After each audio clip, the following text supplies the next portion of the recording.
Hola, hello. I'm Regina Sanders, and I'm an artist, illustrator, weaver. I do a lot of things. And this is Una Plática.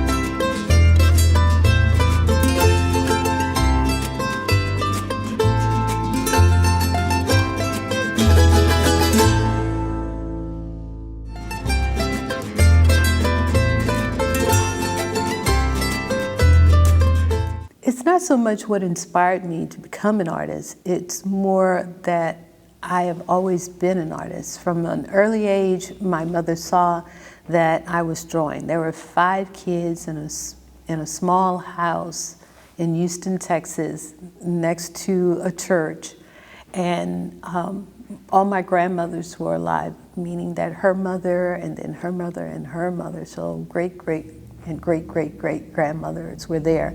And with 5 kids running around, she was watching. She was able to watch and see what each of us did. And she saw that I was drawing early on. And she said, oh, I see this one. And she was good about looking at all of us and seeing what we did well. And being that the church was next door, we also had to sing and go to Sunday school. So we were all singing and doing art. And my mother was also a singer as well. She sang at the Catholic church as well as the AME church that was next door. So we were always moving around to different community centers and different churches and doing art and doing things that were creative. So I would say that I was just always an artist. And I didn't start calling myself an artist until much later, until I got more skilled at it. But I was always doing art. So that's all I have to do. When I grew up, I started drawing, and then from then on, it just kept on going.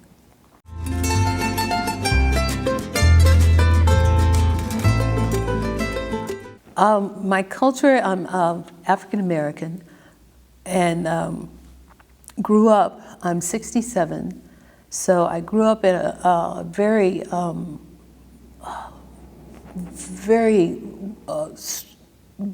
embattlement time, civil rights era, and also the Vietnam War and all that. So the culture was very much looking at us as African Americans and trying to fight for the rights of ourselves, as well as for all the cultures, because in the community centers that I grew up in, there was also Latinos and as well as African Americans, and we were all fighting for our civil rights, and we were all voicing it through arts and music.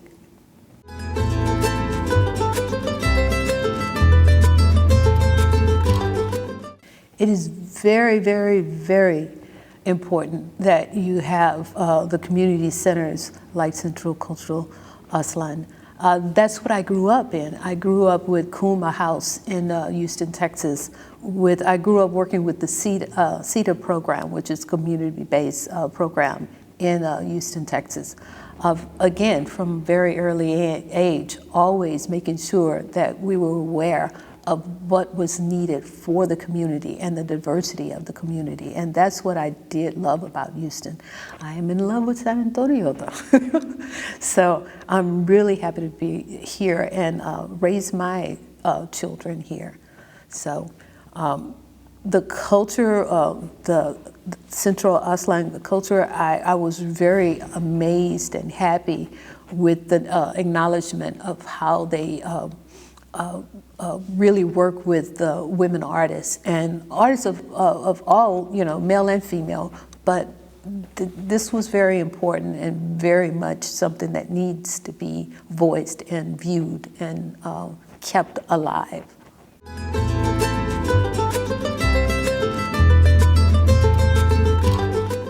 I make art because I have to.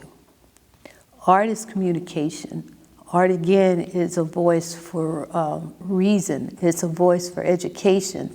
It's a voice for coming to know what's around you as well as what's within myself. So it's a need. It is part of my blood and my being to make sure that I make art and to use all the methods that are available to me. Not only do I use pencil and pen, I look at art as if I have an idea or if I see something that's happening, I'm going like, oh, I have to capture that thought, or I have to capture that vision. I just came from Oakland and I saw a cultural parade for African Americans, and I started taking pictures because I couldn't get my pencil out and draw fast enough to see all the things that were happening. I am figurative, but there are some things that I just feel with nature that I also draw. So therefore, I weave because sometimes an image will come to me and I say, oh, that's a tapestry weaving. Or another image will come to me, or I'll see something and I go, oh, that's a watercolor. Or it tells me what it wants to be, and then I have to create it.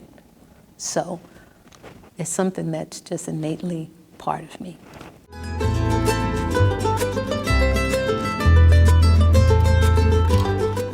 I would like to be a continued voice for reason, a continued voice for the rights of all people, a continued voice artistically to be loud, but also in a way that I don't have to scream it. If you look at it, you'll know exactly what I'm trying to say. And if you don't know what I'm trying to say, you'll say, I wonder what she's trying to say, and you'll go and research it. Because that's the part of my being an educator, is to make people think.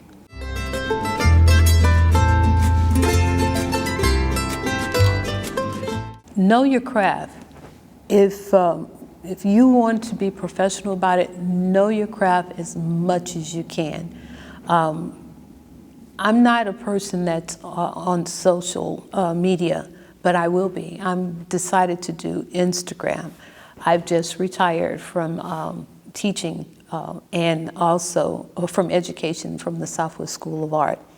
And it's important that you do get your art out there, and you do say what you have to say through your art.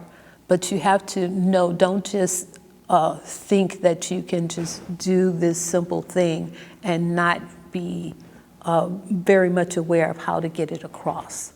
So educate yourself as much as possible about where to go once you've got it all done, but also make sure that it looks presentable to a point where you are proud of it to be exhibited.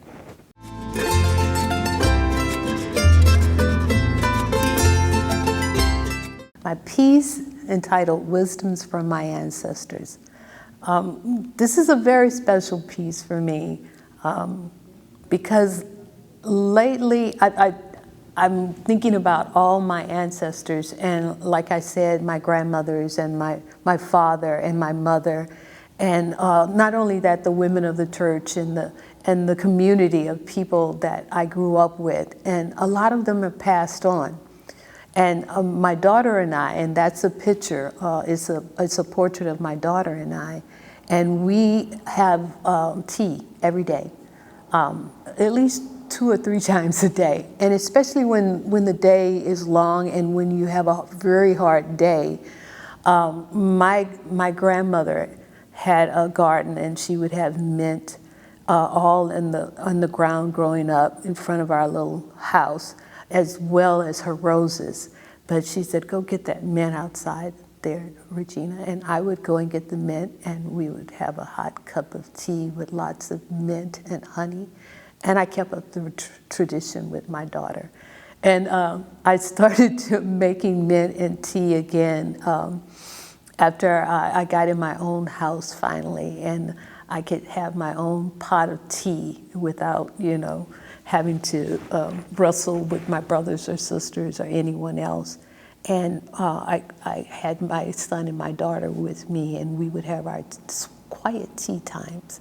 So with that said, all the memories started flooding back about what all these people would say. And I remember at 12 years old, my grandmother said when she was frustrated with something, she would say, "Baby, don't let nobody piss in your face and tell you it's rain." And you're 12, maybe 10, you're going like, what does she mean by that? And now at 67, I know, 30s and 20s, I knew exactly what she meant. And then my dad, he was a merchant seaman. He would come home and he would tell me stories about what had happened, or I would read with him as a kid. At 5 and 6, I would sit in his lap and he'd have a pipe and he would tell me things that he had seen. And I'd say, "Dad, that can't be correct." And he'd say, "Tiny, if I tell you a duck can pull a truck," and he'd stop and pause, and I'd look and he'd say, "All you got to do is hook him up."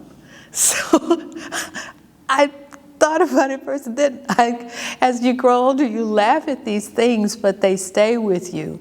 And my mother, when she would be frustrated with someone, and a lot of people would curse and make awful, sayings, insults to each other, she would just look at a person and say, "You don't have to curse. All you have to say is, when someone gets on your nerve or try and make you feel small, you tell them, 'I like you just like you like me.'"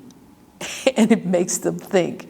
So this is what this is. That picture has me and my daughter with all the sayings all around it of what my ancestors and what people that I respect have told me. And I've kept it. And there are a lot more, and I couldn't get them all on there. And I really didn't finish this picture the way I wanted to, but I still have 4 more prints, and I have the original drawing. So that's the thing about making it in prints. And it's a pretty decent sized print. So the other prints will have other sayings on it as well. I'm very proud of it because I worked with it with several of my peers.